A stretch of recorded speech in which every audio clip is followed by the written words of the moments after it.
நண்பர்கள் அனைவருக்கும் வணக்கம். இன்று ஒரு தகவல். ஒரு மிகப்பெரிய கூட்ட அரங்கு இருக்குது. அந்த கூட்ட அரங்கில் 200க்கும் மேற்பட்ட நபர்கள் ஒரு கூட்டத்தை நடத்திக்கிட்டு இருக்கிறாங்க. அந்த கூட்டம் நடந்து முடியறதுக்கு ஒரு 10 நிமிஷம் இருக்குது. அதுக்கு முன்னாடி பார்த்தீங்கன்னா ஒரு நபர் அந்த கூட்டத்திலிருந்து வெளியில் வராரு. அப்படி வெளியில் வரும்போது அவருக்கு பின்னாடி ஒரு நபர் வேகமாக நடந்து வந்து அவர் முன்னாடி அவர் காலில் விழுந்து வணங்கிட்டு போகிறார். இதே போல் பின்னாடி இன்னொரு நபர் வேகமாக வராரு. அந்த நபரனுடைய காலில் விழுந்துட்டு வணங்கிட்டு போகிறார். அந்த முதல்ல காலில் விழுந்தார் இல்லையா நபர், அவரிடம் இந்த 2வது காலில் விழுந்தார் இல்லையா, அவர் போய் கேட்குறாரு, நீங்கள் ஏன் அந்த நபரனுடைய காலில் விழுந்தீங்க? அவர் என்ன பெரிய மகானா இல்லை பெரிய கட்சி தலைவரா அப்படின்னு சொல்லிட்டு கேட்குறாரு. அதுக்கு அந்த முதல்ல காலில் விழுந்த நபர் சொல்கிறாரு, அவர் போட்டுக்கிட்டு இருந்த செருப்பை என்னோடது அப்படின்னு சொல்லிட்டு பார்த்தேன் அப்படின்ற மாதிரி சொல்கிறாரு. இது சிரிக்கிற மாதிரியான ஒரு தோரணையாக இருந்தாலும் நம்ம ஊர்களில் நிறைய நபர்கள் இந்த மாதிரி தான் பண்ணுறாங்க. ஒரு கல்யாணமாகட்டும் அல்லது ஒரு கோயில் விசேஷமாகட்டும், ஏதாச்சும் கூட்டத்துக்கு போனால் அதை தெரிஞ்சு பண்ணுறாங்களா அல்லது தெரியாமல் பண்ணுறாங்களான்னு தெரில, இந்த செருப்பை எடுத்துகிட்டு வர்றது அப்படின்றத சில நபர்கள் வழக்கமாகவே வச்சுருக்கிறாங்க. அதனால் அவங்களுக்கு ஒரு புது செருப்பு கிடைக்குது அப்படின்ற ஒரு மகிழ்ச்சி இருந்தாலும் அந்த செருப்பு ஆல்ரெடி போட்டிருந்தார் இல்லையா, அவருக்கு என்ன விதமான உடல் பிரச்சனைகள் இருக்குதுன்னு யாருக்கும் தெரியாது.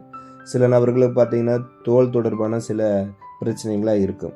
ஸோ அந்த மாதிரியான பிரச்சனைகள்லாம் இருக்கும் பொழுது நீங்கள் அந்த செருப்பெல்லாம் இந்த மாதிரி தெரிஞ்சோ தெரியாமையோ அல்லது உண்மையாலுமே உங்களுக்கு செருப்பு இல்லை அது வேணும் அப்படின்னு சொல்லிட்டு ஒரு ஏழ்மையான மக்கள் எடுத்துகிட்டு வந்தாலையும் அதனால் உங்களுக்கு நிறைய தொந்தரவுகள் வர்றதுக்கான வாய்ப்புகள் இருக்குது.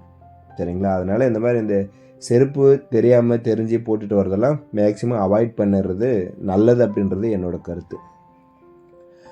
அடுத்ததை பார்த்தீங்கன்னா எஸ்பிஓவில் தான் இன்றைக்கு உண்டான தகவல் என்ன அப்படின்னு பார்த்தீங்கன்னா, ஆல்ரெடி அவங்க 9ஆம் தேதி இருந்து அமௌண்ட் எல்லாத்துக்கும் போட்டுக்கிட்டு வராங்க. ப்ரூஃப் ஆஃப் எஸ்பிஓவில் அதுக்கு உண்டான டீட்டெயிலை எல்லோரும் ஷேர் பண்ணிக்கிட்டு இருக்கிறாங்க. முதல்ல ஒரு 500 பேர்த்துக்கு மட்டும்தான் இந்த டெஸ்டிங் பண்ணுறதுக்காக அமௌண்ட் போட்டுட்டாங்க அப்படின்ற மாதிரி சொல்லியிருக்கிறாங்க. அதுவும் 1000 அப்படின்றது தான் அவங்க ஒரு டார்கெட்டாக வச்சு போட்டுக்கிட்டு இருக்கிறாங்க. அதில் எதுவும் இஷ்யூஸ் இல்லை அப்படின்னு சொன்னால் தொடர்ந்து ஒரு 2500லேருந்து 3500 நபர்கள் வரைக்கும் ஒவ்வொரு பேட்சுக்காக நாங்கள் அமௌண்ட் போடுறோம் அப்படின்ற மாதிரி சொல்லியிருக்கிறாங்க. அதே போல் இந்த அமௌண்ட் கிரெடிட் ஆனவங்க கட்டாயம் உங்களுடைய அந்த கிரெடிட் ஆன ப்ரூஃபை வந்து அந்த ப்ரூஃப் ஆஃப் எஸ்பிஓவில் கட்டாயம் ஷேர் பண்ணணும் அப்படின்னு சொல்கிறாங்க. ஒரு 5000 ரூபா உங்களுக்கு வர வேண்டியது இருக்குது அப்படின்னா அதை 2-3 தவணையாக தான் போடுறதா சொல்லியிருக்கிறாங்க.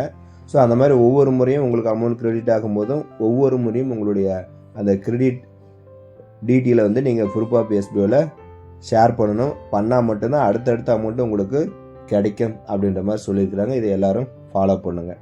யாருக்கெல்லாம் முதல்ல பேமெண்ட் போடுவாங்க அப்படின்னு சொன்னால், எஸ்பிஓ நிறுவனம் சொன்ன அந்த கூப்பன் கோடு அப்படின்றத ஒருத்தர் பர்ச்சேஸ் பண்ணியிருப்பாங்க.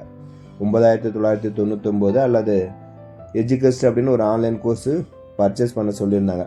அதெல்லாம் யார் பண்ணீங்களோ அவங்கெல்லாம் சேல்ஸ் டீம். ஸோ அந்த சேல்ஸ் டீமுக்கு உண்டான அமௌண்ட் தான் முதல்ல போடுவாங்க. அவங்களுக்கு பார்த்தீங்கன்னா ஏற்கனவே வித்ட்ரா கொடுத்துருப்பாங்க, பழசு ஒரு நேர் பக்கம் ஆயிருக்கும்.